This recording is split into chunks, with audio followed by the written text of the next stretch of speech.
우리가 공인중개사의 정의에 대해서 한번 얘기를 해봤는데, 그다음에 이제 취업을 할 수가 있다.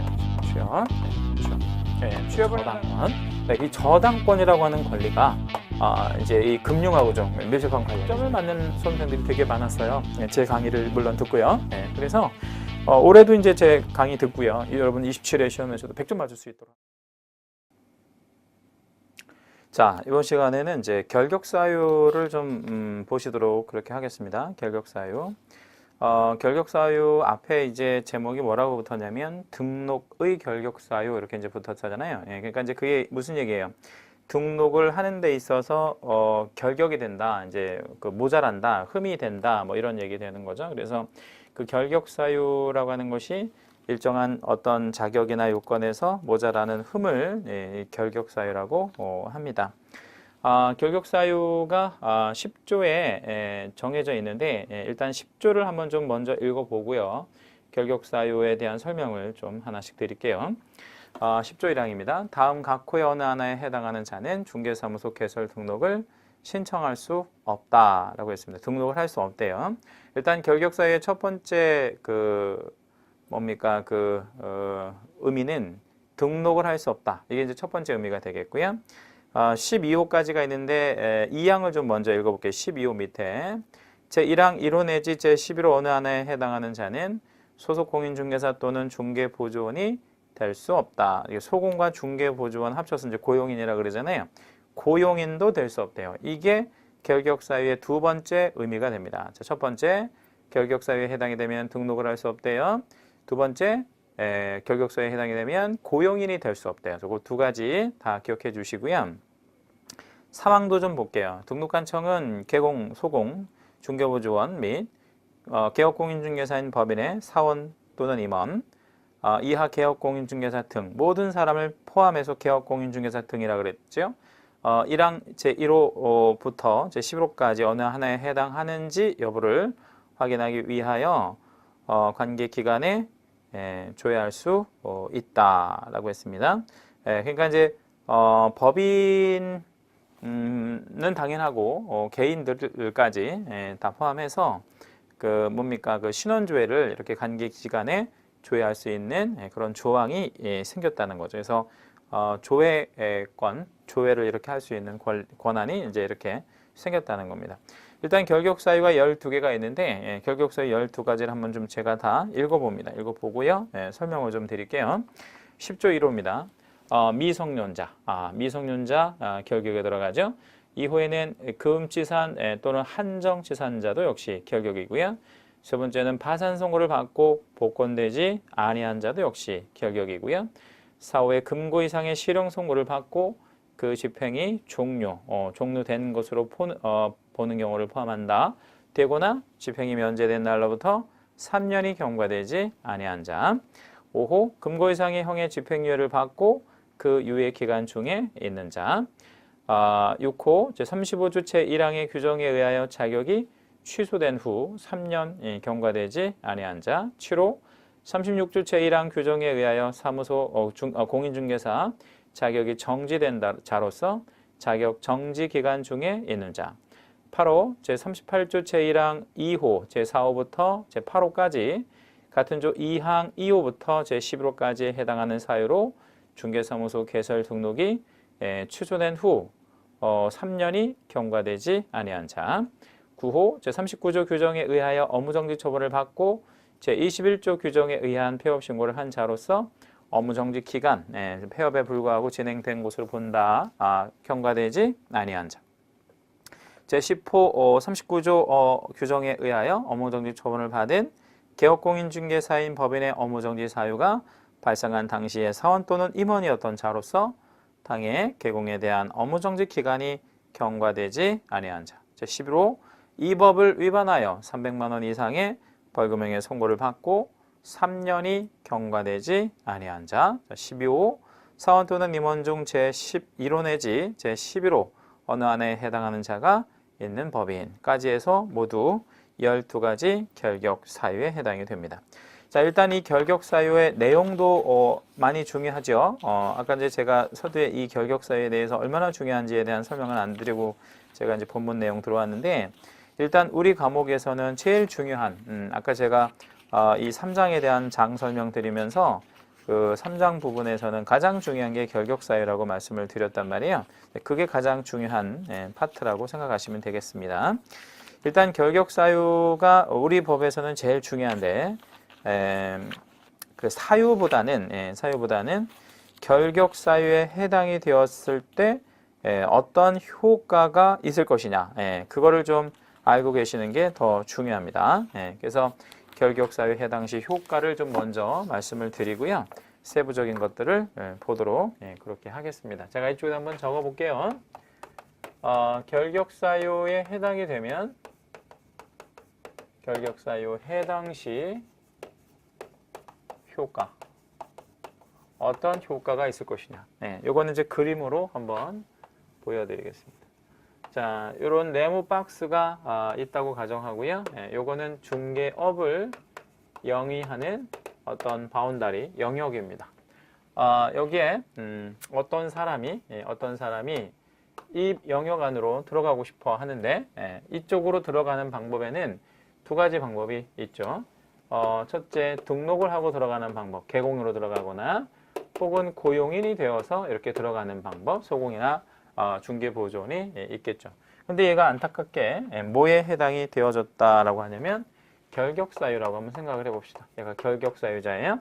그러면 이 안에 못 들어가겠죠? 즉 등록이 안 되고 고용이 안 돼. 이게 첫 번째 효과가 됩니다. 이게 아까 10조 1항에서 보셨던 효과가 되는 거죠. 자, 그러면 이 사람이 결격에 해당이 되면 못 들어가는구나. 이게 이제 첫 번째 효과인데 어떤 사람이 여기에 이미 들어가 있어요. 이 들어가 있는 사람은 이미 등록을 한 상태에서 들어갔다. 그 얘기는 무슨 얘기예요? 결격 사유가 아니었기 때문에 이 영역 안에 들어갔다라는 뜻이 되겠죠? 그러면 이 사람은 후발적으로 결격에 걸린 거예요. 그러니까 뭐 한 이후에 등록한 이후에 결격사유에 걸려버린 거죠. 그러면 이 사람은 어떻게 해야 되냐면 밖으로 빼내야 되는 문제가 나오죠. 이 밖으로 빼내는 거를 이제 이렇게 한번 해봅시다. 얘를 빼내는데 이거는 등록을 뭐 시켜서 취소시켜서 빼낸다. 이렇게 이해를 해주시면 되겠습니다. 이 부분, 즉 등록한 개공이 결격에 해당이 되어서 그것이 아웃되는 그런 어떤 내용, 이게 등록 취소의 결과인데 이 내용이 우리 법에서는 유일무이하게 별표를 5개 치는 그런 경우입니다. 다시 한번 정리할게요. 개공이 뭐에 해당이 되면 결격사유에 해당이 되면 그의 등록은 반드시 뭐예요? 취소된다. 이렇게 이해하시면 됩니다. 그래서 가장 중요한 그런 포인트라고 보시면 되겠고요. 이러한 결격을 못 들어가게 하는 결격이다 그래서 원시적 결격이라고 얘기를 하고, 다시요. 이런 결격을 원시적 결격이라고 합니다. 못 들어가게 하는 거 원시적 결격. 그 다음에 이러한 결격. 그러니까 이걸 퇴출시키는 거 아닙니까? 이러한 결격을 후발적 결격이다. 이렇게 이야기합니다. 이 개념을 잘 기억해 주셔야 되고요. 얘가 이제 빠지는 거는 업무를 못하게 하는 그런 거겠죠. 그 다음에 두 번째 한번 경우를 한번 나눠보면 어떤 자가 여기에 고용이 되어져 있었는데 고용이 되었다는 건 무슨 뜻이에요? 결격사유에 해당되지 않아서 이 자리에 들어간 거죠. 영역 안에. 그런데 얘가 후발적으로 결격에 해당이 됐다면 얘를 어떻게 해야 되겠어요? 다시 빼내야 될 거 아닙니까? 그렇죠? 이것도 후발적 결격에 해당이 되는 거네요. 그렇죠?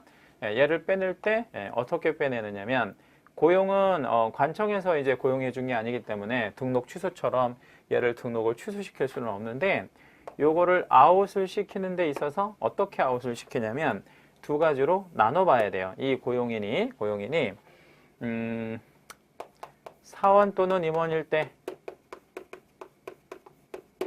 사원 또는 임원인 경우, 사원 또는 임원이 아닌 경우 이렇게 이제 두 가지로 나눠 봅니다. 사원 또는 임원인 경우에는 이원래 해소를 해야 되고요. 이원래 해소를 하지 못하면 법인의 등록이 취소가 됩니다. 그래서 이거를 반드시 아웃 시킬 수밖에 없도록 이렇게 하는 거죠. 다시요. 고용이 되어진 자가 직급이 사원 또는 임원일 때 2달 안에 해소를 해야 되는데 못하면 법인의 등록은 반드시 취소가 된다. 근데 만약에 사원 또는 임원이 아닌 자가 결격에 해당이 되면 내용은 동일해요. 역시 2달 안에 해소를 시켜야 되는데 해소를 시키지 못하면 법인의 업무가 정지가 됩니다. 그 개공의 업무가 정지가 된다는 거죠. 이거는 이제 직급이 낮으면 업무 정지, 직급이 높으면 등록 취소 이런 식으로 되는 거죠. 결과적으로 결격사유에 해당이 되어지는 법인도 고용인도 몇 달 안에 빠질 수밖에 없냐면 2달 안에 빠질 수밖에 없고, 이거를 만약에 못 빼내면 개공한테 아주 강력한 제재인 등록 취소나 업무 정지라고 하는 제재를 하겠다라는 겁니다. 이게 우리 그 법에서 가장 중요한 핵심 포인트를 갖고 있는 결격 사유에 해당이 되어지는 내용이라는 거 잘 기억해 주셔야 됩니다. 여기서 아주 중요한 핵심 포인트 다시 한번 잡아보면, 개업공인중개사가 개공이죠. 뭐에 해당이 되면? 결격 사유에 해당이 되면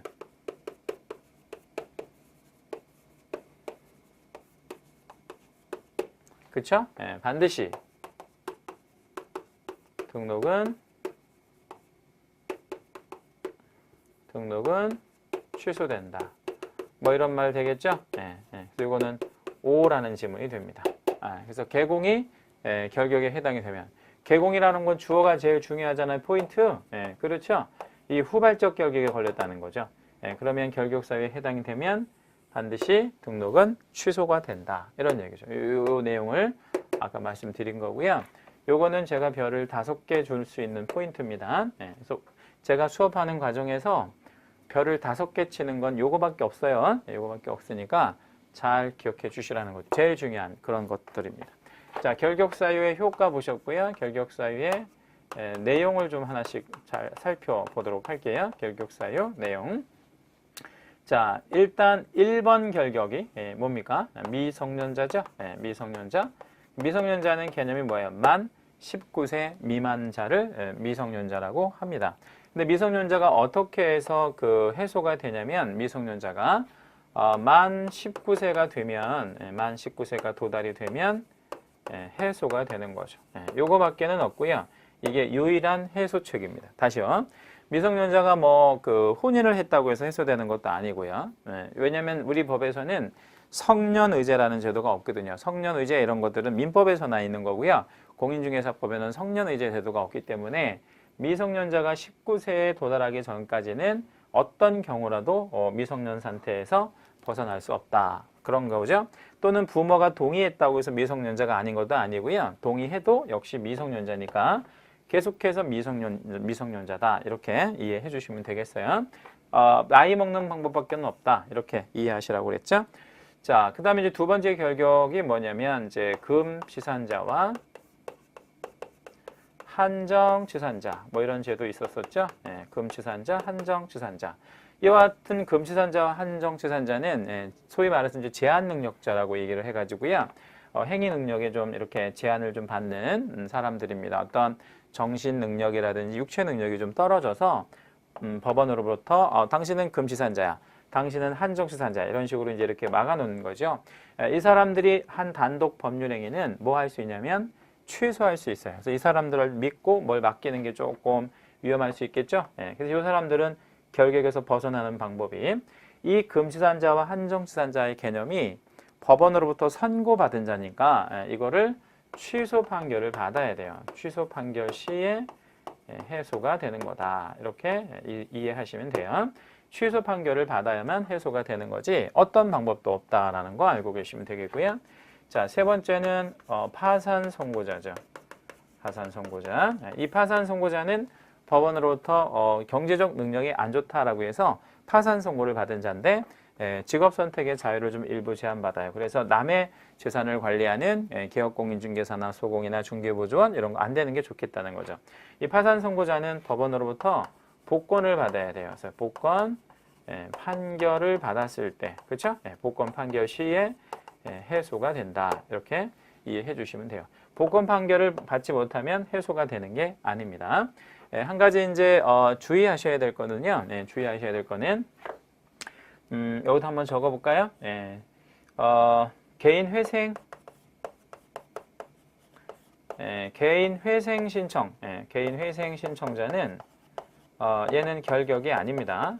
왜냐면 회생하겠다는 신청을 한 거니까 이건 결격 사유가 아니다. 그러니까 파산 선고를 받아야 결격이지, 개인 회생 신청을 하고 있는 사람들은 이제 돈을 갚겠다는 의미가 더 많으니까 결격 사유는 아니라는 거죠. 그래서 그렇게 이해해 주시면 되겠고요. 자, 이제 결격 사유 4번 들어가는데 결격 사유 4번이 가장 중요하고요. 이제 4번이 제일 중요합니다. 일단은 이제 결격 사유의 4번이 뭐냐면 금고 이상의 형이죠. 금고 이상의 실형 선고를 받아야 돼요. 그렇죠? 실형 선고를 받고 금고 이상의 실형 선고를 받았다라고 했으면 이제 뭐가 금고 이상의 실형이냐 이걸 알아봐야 돼요. 그래서 금고 이상의 실형이면 일단 우리 형법상에 가장 높은 형이 사형이 있어요. 사형보다 조금 낮지만 그래도 높은 형이 징역형이 있고요.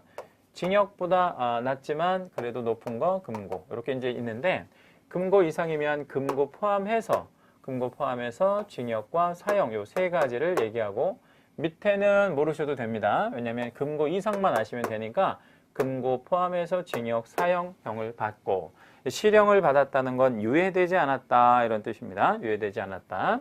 그래서 이 실형 선고를 받고 이제 여러 가지가 이제 있는데 집행이 뭐 되었다, 종료되었다, 그렇죠? 또는 집행의 면제, 집행의 면제가 되고 나서 3년이 경과되지 아니한 자, 뭐 이런 거를 얘기하죠. 집행이 이제 종료라고 하면, 집행의 종료라고 하면 다시 두 가지로 나눠볼 수 있는데요. 만기로 석방된 경우와 가석방이 되어진 경우가 있습니다. 만기 석방, 가석방. 물론 여기서 이제 그 만기 석방이 되면 3년을 이제 기다려야 됩니다. 이건 만기 석방이 되면 3년이고요. 요 가석방이 되면 어떻게 되냐면 자녀 형기를 경과 후에 형기를 경과 후에 3년이 돼야 되겠죠. 요건 이제 좀 이따 다시 한번 말씀드리도록 하고요. 집행의 면제라고 하는 것이 있는데 이 집행의 면제는 뭐 여러 가지 개념들이 있는데요. 그 집행의 면제 중에서는 뭐 이런 거 정도만 좀 알고 계시면 될 것 같아요. 사면 중에서요. 특별 사면이라고 하는 것이 있고 일반 사면 뭐 이렇게 이제 있는데요. 그러니까 이제 금고 이상의 실형 선고 받고 집행이 종료가 됐다. 여기서 이제 종료뿐만 아니고 면제도 들어가는데 사면을 받았다는 거는 뭐를 아예 없애줘 버린 거냐면 자녀 형기를 없애준 거를 말합니다. 그래서 요거 세 가지를 묶어가지고요. 세 가지를 묶어가지고 다시 추가 3년 미경과자가 결격 사유에 3년 경과 시에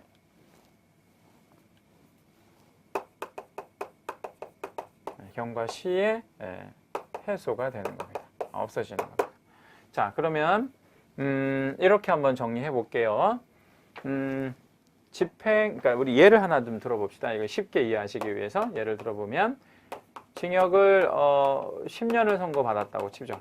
그러면 만기 석방, 만기 석방이 되면 10년 다 살고 나온 거잖아요. 그러면 석방이 되고 나서도 막바로 해소가 되는 게 아니라 몇 년 지나야 돼요? 3년 지나야지, 3년. 그래서 3년간 결격이다. 3년 결격.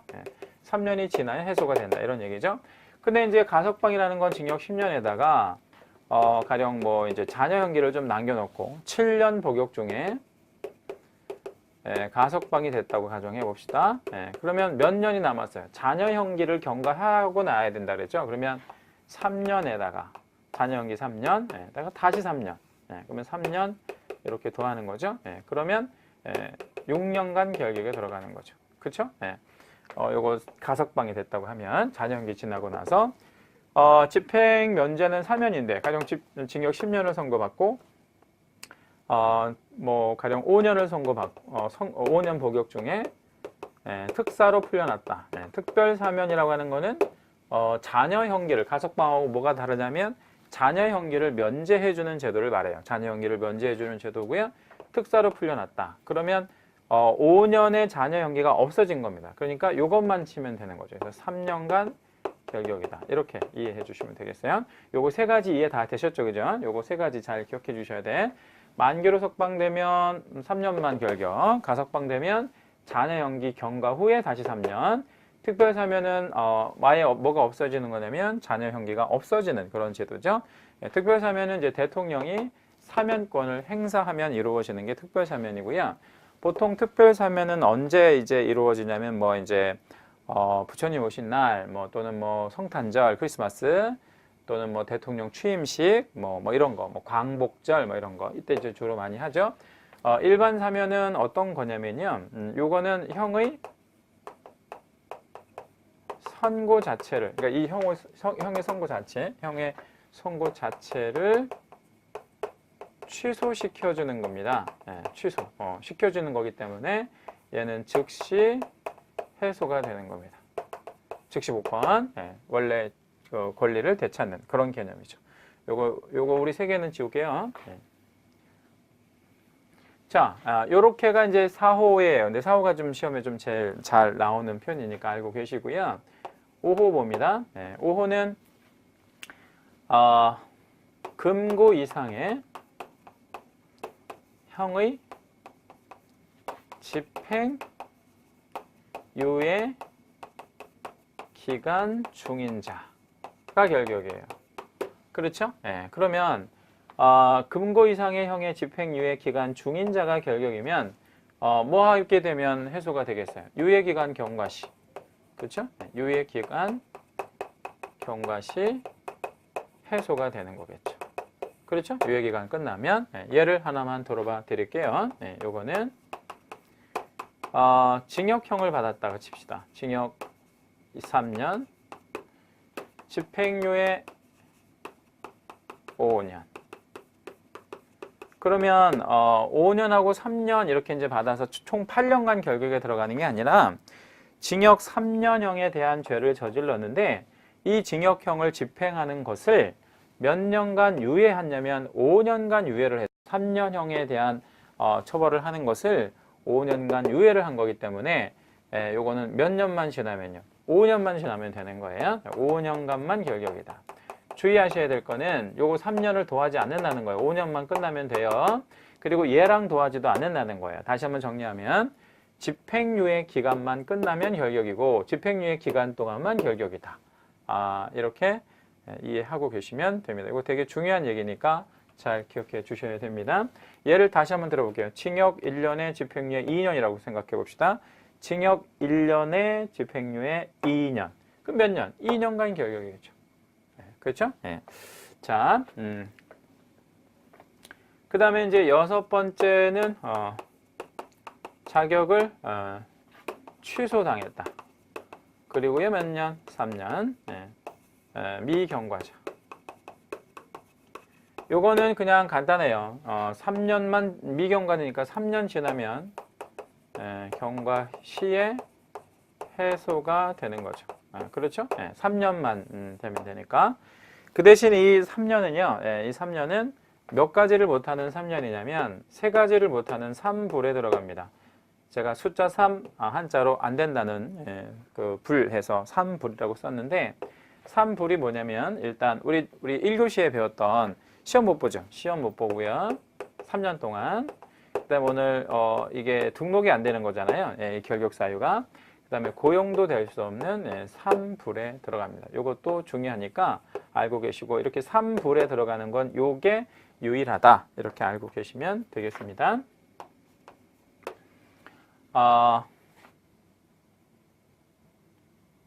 그 다음에 이제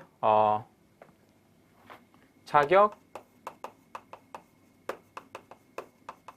정지 기간 중인 자. 요거는 무슨 기간만 끝나면요. 정지 기간 경과 시에 해소가 되는 거죠. 정지 기간이 끝나면 해소가 되는 거죠. 여기서 이제 자격 정지는 누가 받고 정지 기간은 몇 월이고 요것만 아시면 되는데 자격 정지는 오로지 소공만 받아요. 자격 정지는 오로지 소공만 받고 그 기간은 6월입니다. 6월 이내에서 하게 됩니다. 다시 자격 정지는 누구만 받는다고요? 소공만 받고 정지 기간은 6월 이내에서만 하도록 되어 있습니다. 네, 알고 계시면 되겠죠? 여기서 자격정지는 소공에게, 그리고 정지기간은 6월이네. 예, 그럼 만약에 3월짜리 자격정지를 소공이 받았다고 생각해 봅시다. 그러면 몇 월만 지나면? 3월만 지나면 해소가 되는 거죠. 근데 3개월짜리 자격정지를 받으면 소공이 이제 고용인에 들어가잖아요. 예, 근데 몇 월 안에 해소를 해야 된다 그랬죠? 2달 안에. 예, 그러니까 3월짜리를 받았다면 어차피 2달 안에 해소를 해야 하니까 그 사람은 해고시킬 수밖에 없는 거죠. 한 달 때문이라도. 그럼 여러분 생각하실 때 그럼 자격정지 한 달짜리 받으면 해소 안 해도 되겠네 이렇게 이제 생각할 수 있는데 법이 이렇게 이제 호락호락한 건 아니고요. 자격정지는 3개월짜리가 최저예요. 기준적으로 보면 3개월, 6개월 뭐 이런 정도로 진행하게 됩니다. 알고 계시고요. 자, 8번째가 이제 뭡니까? 등록 취소. 그렇죠? 후에 3년을 경과했을 때는 결격인데 이것도 마찬가지예요. 몇 년만 지나면 결격에서 해소가 되냐면 3년 지나면 3년 경과 시에 결격에서 해소가 되는 거죠. 3년만 지나면 요거가 이제 8호가 또 좀 중요한데요. 8호는 어떤 의미에서 중요하냐면 등록이 취소가 되면 몇 년간 결격이라는 거죠. 결론적으로 3년간 결격인데 그 3년 동안 이제 그 결격에 들어가는 취소의 원인이 있는가 하면 그렇지 않는 원인이 있어요. 네, 이걸 좀 잠깐 설명을 좀 드려 볼게요. 뭐 예를 하나 들어서요. 우리가 그 등록이라고 하는 거를 이제 한번 하면 다른 사람에게 이거 팔거나 그러면 안 되잖아요. 예, 근데 예를 들어서 양도했단 말이에요. 뭐를? 이 등록증을 또는 대여했다. 그러면 등록을 취소시켜야 되거든요. 그러면 이때 이렇게 등록을 취소시켰다고 치고요. 취소당했어요. 근데 다음날 또 등록을 만약에 해주면 그 사람 또 등록 받아서 또 팔고 그리고 또 취소시키면 또 등록 받아서 또 팔고 뭐 이렇게 할 거 아니에요. 그러니까 이렇게 뭐를 불법적인 원인에 의해서 잘못하고 등록을 취소당했을 때는 몇 년의 결격을 이렇게 적용하는 게 맞냐면 3년의 결격을 적용을 하는 게 맞잖아요. 그렇죠? 이렇게. 그런데 이 취소의 원인이 꼭 양도되어 이런 것처럼 뭘 잘못해서만 취소되는 거는 아니고요.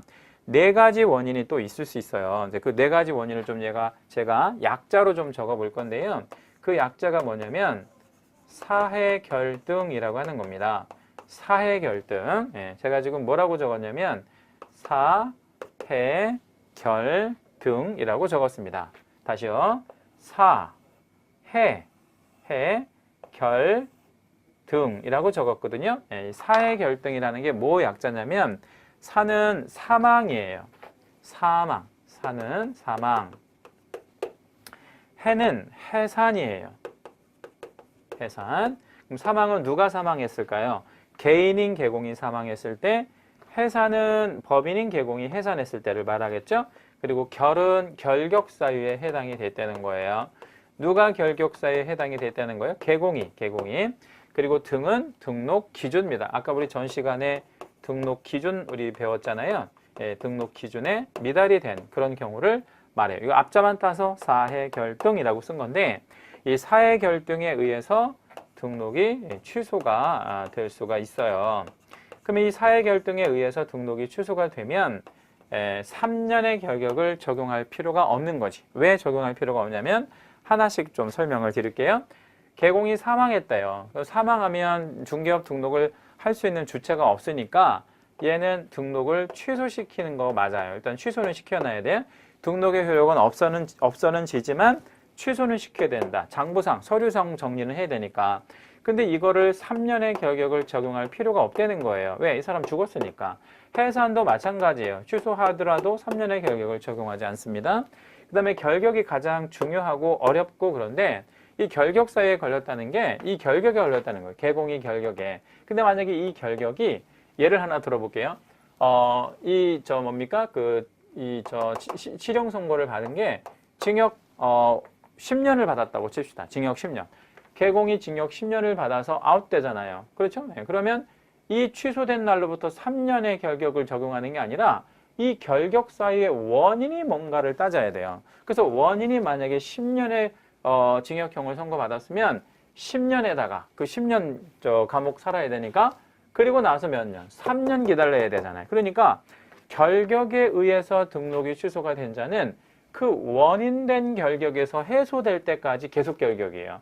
무조건 일률적으로 3년의 결격이 아니라. 그래서 다시 한번 말씀드리면 개공이 결격 때문에 그랬다 그러면 이 원인되는 게 풀려야 돼. 만약에 이 원인되는 게 뭐 이런 거라고 생각해 봅시다. 금치산자. 이 금치산자는 통상 이제 뭐 들어가실 때까지 계속 금치산자로 선고로 있는 경우가 대부분인데 금치산자 선고받아서 취소됐다 그러면 다시 이게 해소가 되기는 거의 쉽지 않겠죠. 파산 선고도 마찬가지고요. 그래서 사해결이라고 하는 개념이 나오면 취소가 되더라도 3년을 적용하는 게 아니라 이 원인되는 결격에서 풀려야 된다 이 말이에요. 그 다음에 이제 기준 미달이라고 하는 건 이제 전 시간에 뭐 예를 들어서 법인이 5천만 원 자본금을 가지고 시작을 하잖아요. 근데 그 5천만 원 자본금 가지고 시작을 했는데 그 5천만 원 자본금이 미달이 된 거야. 다 까먹고 이제 안 남은 거예요. 그러면 어떻게 돼야 되겠어요? 이제 뭐 충족해라라고 이제 간청에서 이제 뭐 얘기를 했는데도 불구하고 이걸 충족하지 않으면 취소시킬 수밖에 없는데 이걸 3년의 결격을 적용하는 게 아니라 그 기준에 뭐 하면 충족하면 다시 해주겠다 이런 뜻이겠죠. 그래서 요거는 3년의 결격을 적용하지 않는다. 3년 결격을 적용하는 게 아니라 일률적으로 그 3년의 기준을 적용하는 게 아니라 원인되는 거에서 풀려야 된다는 거죠. 여기서 되게 중요한 얘기가 됩니다. 그래서 잘 기억해 주시고요. 사회 결정에 의한 등록 취소는 3년의 결격을 적용하지 않는다. 원인되는 거에서 풀려야 된다. 이런 얘기라고 이해하시면 되겠죠. 자, 9번째 결격. 업무정지. 기간 중 폐업하고 그쵸? 폐업 후 폐업했다. 그러면 업무정지 기간 중에 폐업을 했다. 그러면 이사는 정지기간 동안 결격이에요. 정지기간 경과가 되면 해소가 되는 거예요. 그렇죠? 업무정지 기간 중에 폐업하면 그 정지기간 경과할 때까지는 계속해서 결격이에요. 예를 하나 좀 들어드리면요. 예를 들어서 6월짜리 업무정지 먹자. 업무를 하지 말라고 업무를 정지를 하자마자 폐업을 했대요. 그러면 몇 개월 있다가요. 6개월 있다가 6월 동안 6월 결격이에요. 결격. 6개월 동안 하지 말라 이거야. 왜? 업무를 하지 말아야 되니까. 그리고 나서 재등록을 해라. 이런 얘기 됩니다. 이거 기억해 주시면 되겠고요. 이게 이제 9번째 결격입니다. 그 다음에 이제 10번째는 사원 또는 임원.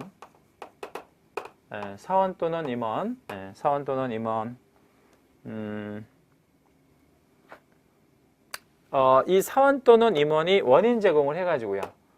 이제 여기다가 제가 적어 볼게요. 법인의 업무정지, 사유 발생 당시, 그쵸? 사원 또는 임원,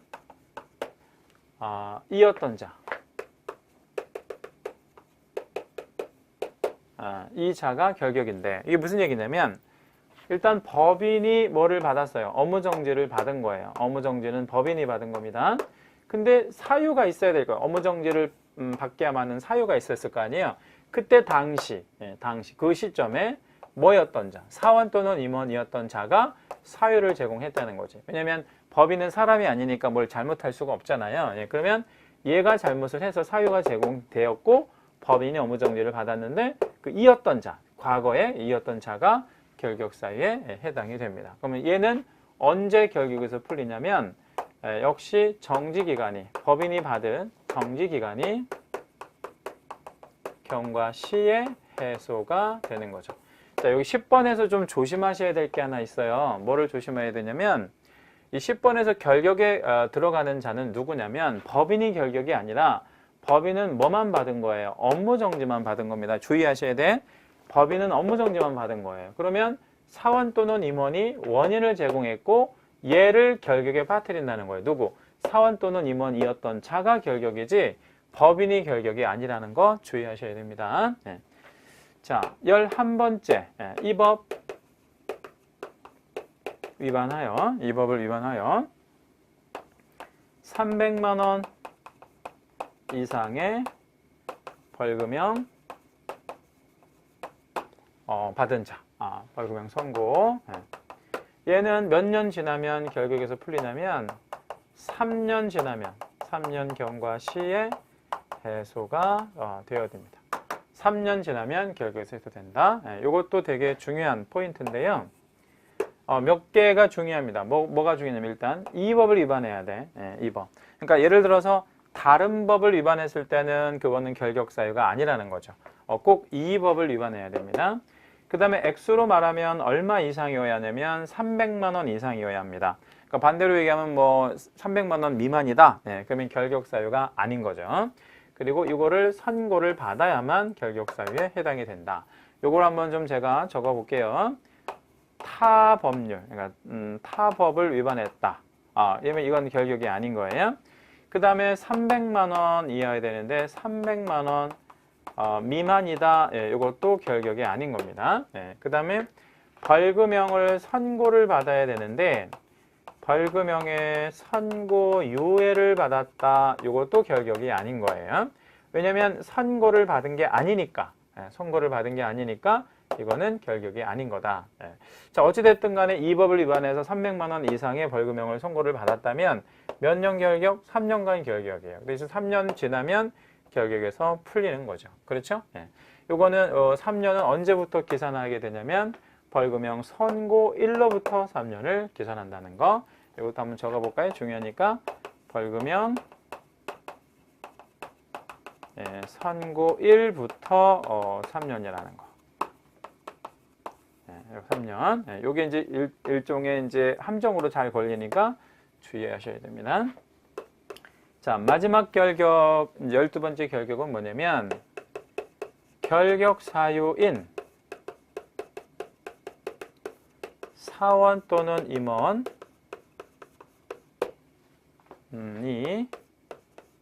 있는 법인이 또 결격이에요. 여기는 봅시다. 누가 결격인지. 사원 또는 임원이 결격이래요. 그렇죠? 그러면 사원 또는 임원이 결격이라는 거잖아요. 근데 얘가 있는 법인도 결격이래요. 같이 결격에 들어가 버린 거죠. 그러면 얘가 법인이 개공 아닙니까? 그렇죠? 법인이 개공이고 얘 때문에 지금 법인이 결격에 걸려버린 거잖아요. 그럼 어떻게 돼요? 그러면 회사가 사원 또는 임원을 고용인이니까 몇 달 안에? 2달 안에. 얘가 이제 결격이니까 2달 안에 사원 또는 임원을 해소시켜야 돼. 내보내야 돼. 해고시켜야 되는데 못하면 법인의 등록은 취소가 된다. 이런 얘기 되는 거죠. 그래서 회사 입장에서 보면 사원 또는 임원을 2달 안에 해소를 할 수밖에 없다는 겁니다. 그래서 이거 정리하면 2월 내 해소하면 결격에서 벗어납니다. 해소가 된다. 해소 시 해소된다. 그러니까 얘를 해소하면 결격에서는 법인은 벗어난다. 얘를 잘라주면 해고 시에 얘는 법인은 해소가 된다. 이렇게 이해를 해주시면 됩니다. 자, 요거가 이제 12가지 결격 사유를 다 보셨는데요. 제가 지금 칠판에 이거 뭐 장황하게 적은 것 같은데 아무튼 되게 중요합니다. 시험에도 이제 아주 잘 나오기도 하지만 아주 중요하고 우리 법에서 제일 중요한 거예요, 이게. 그래서 완벽하게 여러분 걸로 숙지를 좀 해주셔야 된다는 거. 교재를 좀 잠깐 볼게요. 몇 개 제가 이제 좀 부연해서 몇 개 좀 설명을 드려야 할 것들이 좀 있어서 쭉 넘어가시다 보면 뭐가 나오냐면 결격 사유 구분해 가지고요. 원시적 결격, 후발적 결격 뭐 이런 것들이 있거든요. 근데 그 원시적 결격, 후발적 결격 이제 핵심 콕콕입니다. 핵심 콕콕까지 한번 가보면 원시적 결격, 후발적 결격인데 이거를 꼭 우리 구분해서 암기하실 필요는 없고요. 뭐 그렇게까지 중요한 건 아니고 개념만 기억해 주세요. 원시적 결격은 못 들어가게 하는 거다. 반대로 후발적 결격은 이미 들어가 있는 애들을 퇴출하는 거다. 이렇게 이해를 해주시면 돼요. 이것만 좀 알고 계시면 되겠습니다. 예, 그리고 이제 넘어가면 이제 3절에 등록증 교부 뭐 이렇게 되어 있는데 이 등록증 교부가 법 11조에 이렇게 있어요. 한번 좀 제가 읽어보도록 할게요. 등록증은 11조 1항입니다. 등록관청은 제9조 규정에 의한 사무소 개설 등록을 한 자에 대하여 국토부령이 정하는 바에 따라 등록증을 교부하여야 한다. 등록증은 등록을 하고 나서 교부를 해야 된다. 뭐 이런 얘기 되는 거죠. 그 대신 이 등록증이라고 하는 것까지를 교부하려면 여러 가지 절차 이런 것들을 쭉 거쳐야 되는 거죠. 뭐 이제 그 이후에 보면 이제 등록증 샘플이 있는데 등록증 샘플은 뭐 그와 같이 생겼고 등록증을 받아서 업무를 이제 시작을 하면 되는데 하다가 뭐 잃어버리면 재교부 이렇게 받으면 되는 거고 등록증을 받으면 업무를 개시할 수 있거든요. 근데 업무를 개시할 때 이제 벽에다가 걸어 놓고 이거를 개시한다고 그래요. 개시. 벽에다가 걸어 놓는다. 그래서 개시하고 이제 업무를 시작해야 합니다.